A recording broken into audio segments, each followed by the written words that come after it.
하나님의 말씀 우리 갈라디아서 5장 16절에서 26절 말씀 제가 봉독하도록 하겠습니다. 갈라디아서 5장 16절에서 26절 제가 봉독합니다. 내가 이르노니 너희는 성령을 따라 행하라. 그리하면 육체의 욕심을 이루지 아니하리라. 육체의 소욕은 성령을 거스르고 성령은 육체를 거스르나니 이 둘이 서로 대적하므로 너희가 원하는 것을 하지 못하게 하려 함이니라.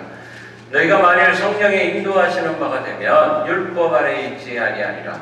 육체의 일은 분명하니 곧 음행과 더러운 것과 호색과 우상숭배와 주술과 원수 맺는 것과 분쟁과 시기와 분냄과 당 짚는 것과 분열함과 이단과 투기와 술취함과 방탕함과 또 그와 같은 것들이라. 전에 너희에게 경계한 것 같이 경계하노니 이런 일을 하는 자들은 하나님의 나라를 유업으로 받지 못할 것이요 오직 성령의 열매는 사랑과 희락과 화평과 오래 참음과 자비와 양선과 충성과 온유와 절제니 이 같은 것을 금지할 법이 없느니라. 그리스도 예수의 사람들은 육체와 함께 그 정욕과 탐심을 십자가에 못 박았느니라. 만일 우리가 성령으로 살면 또한 성령으로 행할지니 헛된 영광을 구하여 서로 노엽게 하거나 서로 투기하지 말지니라. 아멘. 자, 오늘 우리가 성령 강림 주일로 지키게 됩니다. 오늘 저와 여러분들에게 성령에 대한 바른 이해와 함께 하나님의 은총으로 말미암아 성령 충만함을 소유하시고 돌아가시기를 주의 이름으로 축원합니다. 아멘. 기독교 교리 중에 가장 어려운 부분이 있다면 바로 이 성령론입니다. 왜 그런가 하면 하나님을 믿고 예수님을 구세주로 믿는 것 내가 결단을 했습니다 이렇게 말할 수도 있어요. 사실은 아니지만 그렇게 오해할 수도 있는데 사실은 당신 성령께서 우리의 마음을 열어주셨기 때문에 이게 가능한 겁니다. 어느 날 마음을 열어주셔서 내가 교회의 문을 열고 들어올 수가 있었던 거예요. 자, 여러분 잘 아시는 요한 웨슬리 목사님 이야기를 제가 2주 전에 했어요. 요한 웨슬리 회심 주일이 있었죠. 자, 요한 웨슬리 목사님도 성령 받기 전과 후가 완전히 다르네. 목사님이시라는 분들도 마찬가지더라. 이런 얘기예요. 세상에서도 성공하기 위해서는요, 열정이 필요합니다. 뭔가 열심히 할 수 있어야지 성공을 할 수가 있다. 그렇죠. 근데 이 열정은 자신이 뭔가를 좋아해서 그 일이 너무 재미있어서 가지는 열정이에요. 대부분이 그렇죠. 그럼 내가 반드시 이거 이루어야 돼. 이런 사명의식 가지고 열심히 하시는 분들도 있습니다. 예를 들면 내가 산을 정복해 보겠어.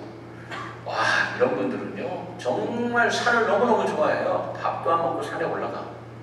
그런 사람들이 있어요. 행글라이더 뭐 이런 거 좋아하시는 분들도 있어요. 목숨 걸고 그걸 내가 반드시 타야 돼 이러시는 분들도 있어요. 학문적으로 내가 우주 개발을 좀 해봐야 되겠어. 최선을 다해서 과학자가 되고 노벨상도 받고 막 이러는 사람들도 있어요. 이 세상적인 성취가 목적이 되는 것입니다. 이 목적은 자신의 뜻입니다. 그러나 하나님을 믿는 사람들의 목적은 무엇이 되어야 되냐면 하나님이 되어야 합니다. 저와 여러분들의 목적은 하나님이 되어야 합니다. 다시 말해서 모든 인생의 목적이 하나님께 영광을 올려드리고 이 땅에서 하나님과 친밀한 관계를 가지고 살면서 모든 사람들이 같은 일 같은 생각하면서 살다가 우리 함께 하늘나라 가자. 이렇게 되어야 되는 겁니다. 그래서 하나님은 처음 사람을 만들 때, 아담을 만들 때 이것 때문에 만드셨어요. 만드시고 난 다음에 정말 보기 좋았다, 참 좋았다. 그런데 처음 사람이 죄를 짓기 시작했어요. 하나님과 단절이 되는 겁니다. 죄악이 관영하는 세상이 되어버리죠. 잃어버린 세계, 잃어버린 정신, 잃어버린 영이 되어버렸는데 이것을 회복할 수 있는 길이 정말 멀고도 험했습니다. 오늘날까지 너무나 긴 세월 동안 사람들은 하나님을 잊어버리고 살았어요. 더 이상 두고 볼 수 없었던 하나님이 싹 쓸어버려요. 노아의 홍수로 다 죽었어요. 그리고 노아의 후손들 중에서 아브라함을 선택을 하시죠.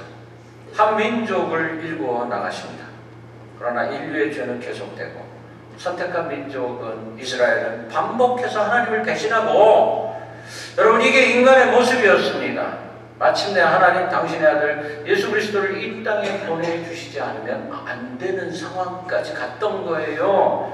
모든 인류의 죄를 탕감받게 하기 위해서 우리 주님이 십자가를 지셨어요.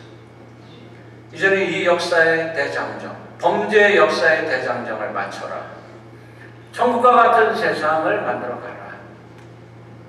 이렇게 하기 위해서 계속적으로 예수 그리스도의 영이 우리 가운데 있게 하기 위해서 성령을 보내주신 것입니다. 할렐루야. 다시 말해서 죽었던 아담의 영이 내 속에 살아나는 거예요. 이걸 오해하면 안 돼요. 내가 아담의 영을 받았다, 귀신의 영을 받았다, 이게 아니고 그가 가지고 있었던 첫 번째 하나님을 사랑했던 영, 그렇죠? 그 귀한 영, 거룩한 영이 내 안에서 거룩으로 다시 살아나게 하신 겁니다. 성령을 받으면 모든 사람들에게 죽은 아담이 아니고 산 아담이 되어버리는 거예요. 하나님과 동산을 거니면서 대화할 수 있었던 그 영, 하나님이 처음 만들어 놨을 때 참 보기가 너무 좋았다 했던 바로 그 영, 그 영을 위해 성령님을 오늘 우리에게 보내주셨습니다. 이것을 깨닫는 축복이 있기를 간절히 바랍니다. 다시 말해서 우리가 예수를 믿게 된 것, 그리스도의 은혜를 받게 된 것은 하나님께서 우리에게 그렇게 될 수 있는 은총을 주셨기 때문이에요. 우리가 감리교에서는 이거를 Prevenient Grace, 선제 은총 이렇게 말합니다. 누구나 다 이 은총을 가지고 있어요. 이걸 도와주는 영이 바로 성령님이세요. 선제 은총이 있다. 마음만 열어라. 그러시는 거예요. 그래서 우리가 감사해야 합니다. 감사가 충만해야 됩니다. 믿음이 들어가기 위해서는 그 마음이 있어야지 돼요. 이 감사하는 마음이 있어야지 됩니다. 이것이 이론이 아니고 생각이 아니고 마음속 깊은 곳에서부터 우러나오는 감사, 감격이 있는 감사, 눈물이 있는 감사, 하나님만 생각하면 그저 감사. 하나님, 내가 뭐가 안 돼 있도록 주시기만 합니까? 제가 감당이 안 됩니다. 그래서 그저 하나님 생각하면 눈물밖에는 안 납니다. 그런 감사, 이런 마음이 있어야 그 안에서 성령이 역사하시기 시작을 합니다. 절대적으로 성령을 체험하려면 하나님에 대한 믿음과 그리스도 십자가에 대한 감사가 있어야지 돼요. 이게 없으면 성령이 들어가실 자리가 없는 거랑 똑같아요. 그래서 많은 분들이 기독교인이 되는 것을 어려워합니다. 성령을 받아들이고 경험하기 위해서 뭘 어떻게 해야 할지를 잘 모르겠어요. 이러시는 분들이 많아요. 대부분의 사람들에게 왜 예수님 믿으십니까? 그러면 참 좋으신 분이니까. 첫째로 그냥 읽어보니까 다 좋으시네요. 무조건 좋으세요. 가난한 자를 위한 하나님의 아들이셨어요. 병든 자 치료해 주셨어요. 죽은 자도 살려주셨어요. 먹을 것도 주셨어요. 참 좋으신 분이세요. 그래서 믿습니다. 두 번째는 접근성이 좋아요. 예수 믿는데 어포인트를 할 필요가 없어요. 그냥 무조건 찾아가기만 하면 돼요. 죄가 많은 사람들도 다 오라 그러세요. 너희 죄 많은 자들아 다 내게로 와라 막 그러세요. 성격이 못돼도 괜찮아 와 그러세요. 언제나 우리가 필요할 때, 우리가 주님 부를 때 다가오시는 그 접근성이 너무 좋아서 예수 믿습니다. 세 번째로는 내가요 인생 살기가 참 넉넉지 않은데 무조건 기도하면 다 주신대요. 그래서 믿어요. 언제 주실지 모르지만 곧 주실 줄로 믿습니다. 그러면서 하나님 믿고 예수님을 믿기만 하면 적어도 겉으로는 교인이 됩니다. 성경책 들고 다니면 됩니다. 빠지지 않고 다니면 됩니다. 하라는 거 잘 하면 됩니다. 그랬더니 집사도 되고 권사도 되고 장로도 되고 뭐 이렇게 직분도 줍니다. 근데 믿음 생활에 항상 부담되는 부분이 바로 목사님 왜 맨날 성령 받으라 그러세요? 그거는 정말 참 힘든 얘기 같아요. 눈에 안 보이잖아요. 한번 봤으면 좋겠는데, 경험해 봤으면 좋겠는데 참 안 되죠. 성령의 특성이 있습니다. 첫 번째가 눈에 안 보인다는 거예요. 두 번째는 이 능력은 하나님과 예수님을 대신하는 분이신 만큼 강력하고 초월적이고 절대적이고 무시해서는 안 된다는 겁니다. 이런 성격이 있어요. 세 번째로는 누구에게나 항상 함께 하시는데 그걸 내가 느끼고 알기 위해서 노력을 해야 된대. 노력을. 거저되는 게 하나도 없네. 세상에 공짜가 어디 있어요. 뭔가를 해야 된답니다. 그게 뭔가 하면은 성경 말씀 열심히 읽고 말씀 묵상 철저히 하고 부르짖어 기도하랍니다. 부르짖어 기도하래요. 이 세 번째가 문제입니다. 이거는 경험이 없으면 알 수 없는 거예요. 해보지 않으면 안 되는 겁니다. 야, 이거 너무 어렵네. 그냥 넘어가면 안 될까? 안 돼요. 성령 받는 건 옵션이 아니에요. 필수. 신약 성경에서 성령이라는 단어가 179번이 나옵니다. 왜 이렇게 많이 나올까? 어떤 사람들에게 어떤 방법으로 역사했는지 아주 자세하게 기술이 되어 있어요. 성령님은 첫 번째로 예수님의 약속이었기 때문에 그 약속 믿고 기다리는 자에게 반드시 나타납니다. 이렇게 기록되어 있어요. 두 번째로 성령님이 하시는 일은 우리가 말씀을 읽거나 간절히 구할 때 하나님의 그 살아계심과 그리스도의 보혈의 능력이 얼마나 위대한가를 감동과 감화로 알려준대요. 그러면 그 감동과 감화로 내가 느껴야지 되는데 감사가 없으면 안 되네. 이것도 어렵죠. 그래서 보혈의 능력에 대한 감사를 할 수 있어야지. 그럴 때 성령이 나타나세요. 세 번째, 보혜사예요. 보혜사. 파라클레토스. 보혜사라는 것은 나를 돕는 분이시니까 내 옆에서 나를 돕는 분이시다라는 걸 경험으로 알아야지 되는 겁니다. 경험으로. 이 경험이 없으면 안 돼요. 오늘 말씀 16절에 내가 이르노니 너희는 성령을 따라 행하라. 그리하면 육체의 욕심을 이루지 아니하리라. 그랬어요.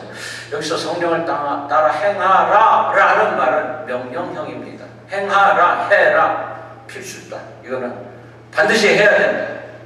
고린도전서 2장 10절에 보면 오직 하나님이 성령으로 이것을 우리에게 보이셨으니 성령은 모든 것 곧 하나님의 깊은 것까지도 통달하시느니라. 그랬어요. 이게 무슨 뜻입니까? 성령이 아니면 하나님을 모른다 이런 뜻이에요.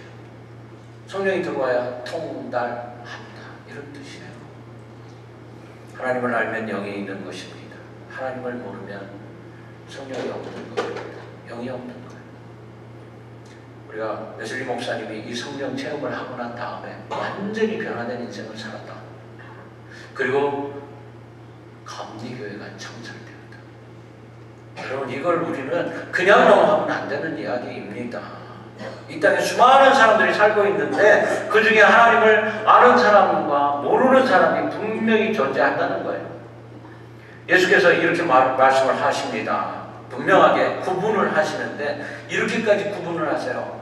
내가 세상에 화평을 주려고 온 줄로 아느냐. 내가 너에게 이르노니 아니라 도리어 분쟁하게 함이로라. 이후부터 한 집에 5사람이 있어 분쟁을 하는데 셋이 들과 셋과 하리니 아버지가 아들과 아들이 아버지와 어머니가 딸과 딸이 어머니와 시어머니가 며느리와 며느리가 시어머니와 분쟁하리라. 이게 무슨 말입니까? 서로 싸울 것이다. 다툴 것이다. 치열한 영적 전쟁이 일어날 것이다. 원수라는 것이 멀리 있는 것이 아니고 한 식구다. 이스라엘의 역사를 보면 알 수 있습니다. 제가 지금부터 드리는 말씀을 잘 들어보세요. 이스라엘의 역사 이야기를 하려고 하는 거예요. 이스라엘의 역사가 아니라 온 인류의 역사 이야기 속에서 성령을 받은 사람과 받지 못한 사람과의 차이가 오늘날 어떻게 일어나고 있는지를 말씀을 드리려고 해요. 노아의 홍수 사건 다음부터 봅니다. 셈, 함, 야벳 세 아들이 있었죠. 자, 그런데 수천 년의 세월이 흐르면서 이 아들들의 자손들의 이름이 민족의 이름이 되는 걸 볼 수 있습니다. 노아의 첫째 아들 셈의 아들이 엘람, 아수르, 아르박사, 룻, 아람. 창세기 10장 22절에 귀에 익은 이름들이에요. 셈의 아들 아수르. 북이스라엘 멸망시킨 그 민족이잖아. 아람. 다윗 왕조 때 다윗 괴롭히던 그 아람 민족이잖아. 아람 나라의 군대장관 문둥병자 나만. 그 나만이 아람. 그러면 셈의 후손이네. 그렇죠. 아르박사시 바로 갈대아 우르의 도시를 세운 갈대아 사람들이에요. 다시 말하면 바벨론의 조상이네. 셈의 후손 중에 바벨론의 조상이 있네. 자, 이 사람들을 보니까 아수르가 북이스라엘 사람들을 멸망시켰고 바벨론이 남유다를 멸망시켰네. 이런 일이 벌어져요. 그러면 셈 다음에 함이잖아요.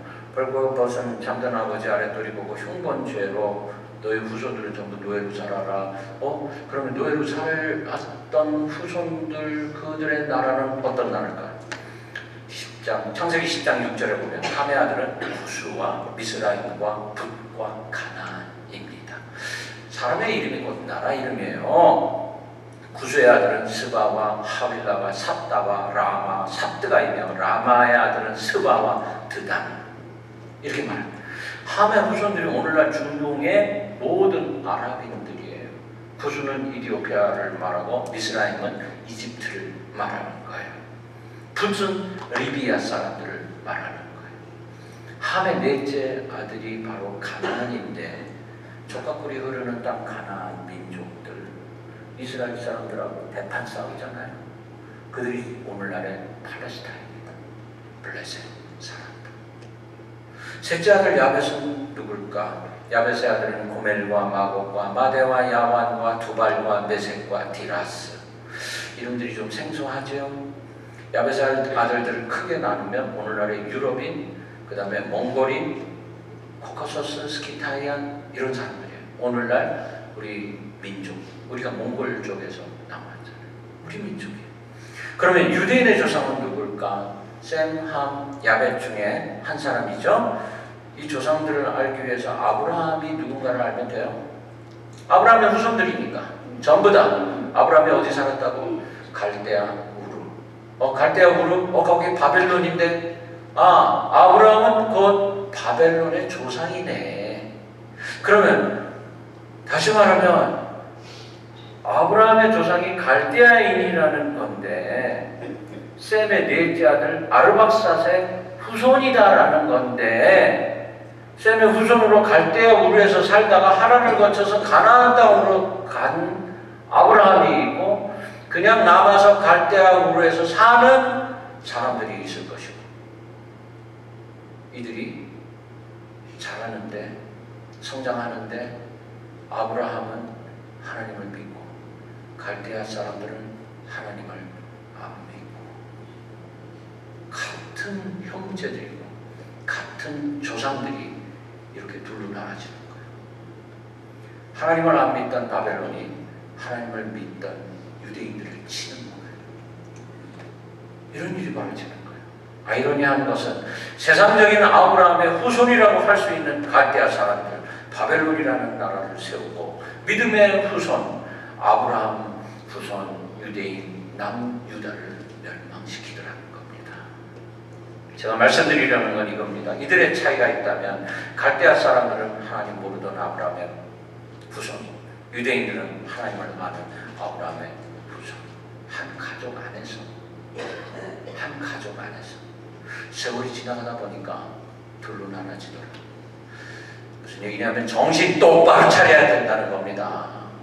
우리가 정신 똑바로 차려야 돼요. 안 그러면 내 가족 중에서 첫째 아들은 하나님 믿고 둘째 아들은 하나님 안 믿고 내 딸은 하나님을 잘 믿는데 아들은 안 믿고 이런 일이 벌어질 수 있대요. 훗날 둘이서 맞붙어서 싸울 수도 있대요. 수천 년이 지난 후에 완전히 다른 민족이 되고 서로를 죽여야 하는 사람들이 될 수 있다는 것. 이런 민족의 역사 속에 선택된 하나님의 백성이 되는 것과 하나님을 모르는 이방 민족이 되는 것 같이 갈라질 수 있다는 겁니다. 이것을 구분하는 방법, 오직 성경 말씀을 통해서 그가 하나님을 믿는 사람인가 아닌가, 성령을 알고 느끼고 성령과 함께 살아가는 영적인 사람인가 아닌가, 육적인 사람인가, 이거를 나눌 수 있어야 된다는 겁니다. 저와 여러분들은 오늘 성령 충만하기를 간절히 바랍니다. 아멘. 여러분들의 가족들이 성령 충만하기를 간절히 바랍니다. 이것으로 구분할 수 있다는 겁니다. 내가 성령 받았나 안 받았나 스스로에게 한번 가슴에 손을 얹고 그리고 물어보시기 바랍니다. 우리가 두려워해야 할 일은 나로 인해서 잘 믿는 가정은 대대손손 잘 믿을 것이고 나로 인해서 잘 못 믿는 가정은 훗날 나의 대적이 될 수 있다는 거예요. 성령 받은 사건으로 구분하면 마가의 다락방에서 성령을 받으며 일어난 사건, 방언 사건이었어요. 각 나라의 말로 터지네. 각 나라의 말로. 여러분 여기 아주 하나님의 크신 뜻이 있습니다. 첫 번째 성령의 사건을 통해서 온 민족이 하나님을 믿게 될지어다 이겁니다. 온 민족이 여러 나라의 말로 다 전해라. 다 전해라. 성령을 다 전해라. 참으로 신기한 현상이 아닐 수도 없어요. 자기들이 배우지도 않은 나라의 말을 하더라는 겁니다. 제가 아는 분들 중에 영어 배우지 않은 사람인데 방언을 하는데 제가 옆에 가서 들으니까 영어로 방언을 하네. 그래서 당신 지금 무슨 나라 말로 방언했는지 알아요? 그랬더니 몰라요. 저도 언제부턴가 계속 읽고 있어요. 그러더라고요. 거짓말 같아요. 진짜로. 어떤 사람은 중국말로 막 방언을 해요. 그래서 물어봤어요. 당신 중국말로 방언하는데 알고 하는 거야? 그랬더니 전혀 모르고 하는 거예요. 저 지금. 어떤 사람은 영서를 써요. 막 써요. 영서를 쓰는데 자기는 무슨 글인지 모르는데 목사님 이거 저가요 어제 밤새 썼는데요. 갑자기 쓰라 그래서 썼어요. 그러면서 가지고 왔어요. 제가 보니까는 제 눈에 이게 읽히더라고요. 보이는 거예요. 그래서 당신 지금 이렇게 썼어. 하나님을 찬양합니다. 하나님 찬송합니다. 하나님께 영광을 올려드립니다. 이렇게 썼어. 저는 모르고 쓴 거예요. 그러더라고요. 여기서 우리가 깨달을 수 있는 것은 누가 성령을 받았는가 하는 거예요. 주님의 부활을 믿고 부활하신 주님이 명령하신 대로 예루살렘에서 기도하면서 성령을 기다리던 사람들이 성령 받더라. 500명이 예수님 부활하는 걸 봤어요. 근데 다 도망가고 120명만 남았더래.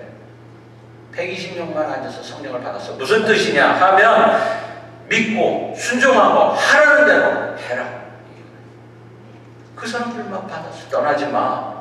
우리 지금 안 떠나면 큰일 나는데 우리 계속 잡으려고 덤벼드는데 도망가야 될 것 같은데 가지 마. 네, 안 가겠습니다.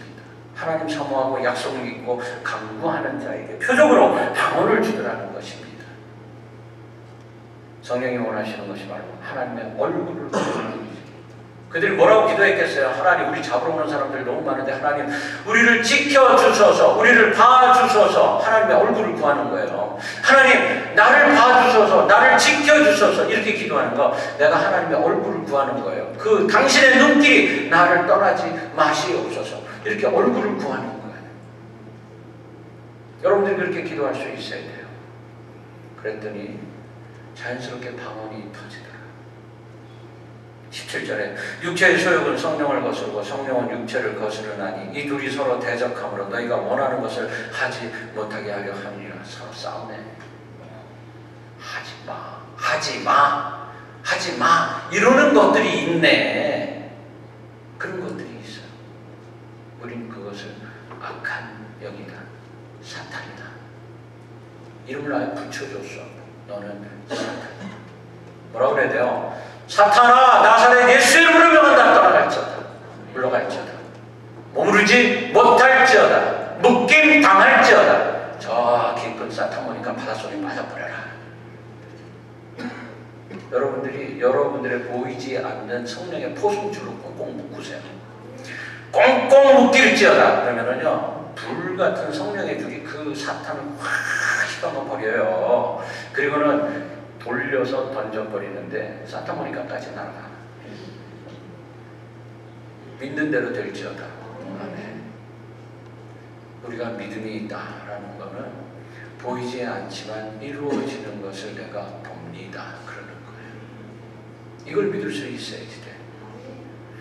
지금 우리 교회 온 성도들이 성경 통독을 하고 있습니다. 지금 레위기를 읽고 있는데 레위기를 읽으면서 깨닫게 되는 게 뭐냐면 하나님은 이 제사법을 통해서 나의 거룩성을 회복시키시려는 것입니다. 이거예요. 그쵸? 여러분들 매일같이 레위기 읽으면서 그런 생각 들잖아요. 내 안에 있는 더러운 것들이 다 빠져나가네요. 왜냐하면 맨날 피제사네. 맨날 피로 뒤집어 쓰네. 레위기 읽으면 우리가 피 범벅이 되는 거죠. 그런데 뭐라 그래요? 깨끗하게 했다 이렇게 말하네. 피를 뒤집어 썼는데 깨끗해요. 여러분 한번 뒤집어 써볼래요? 머리부터 발끝까지 써봐요. 깨끗해지나 빨리 가서 샤워해. 아 이게 뭐야 이러지. 그런데 성경에서 뭐라 그러냐면 깨끗해졌노라 그러세요. 깨끗해졌노라.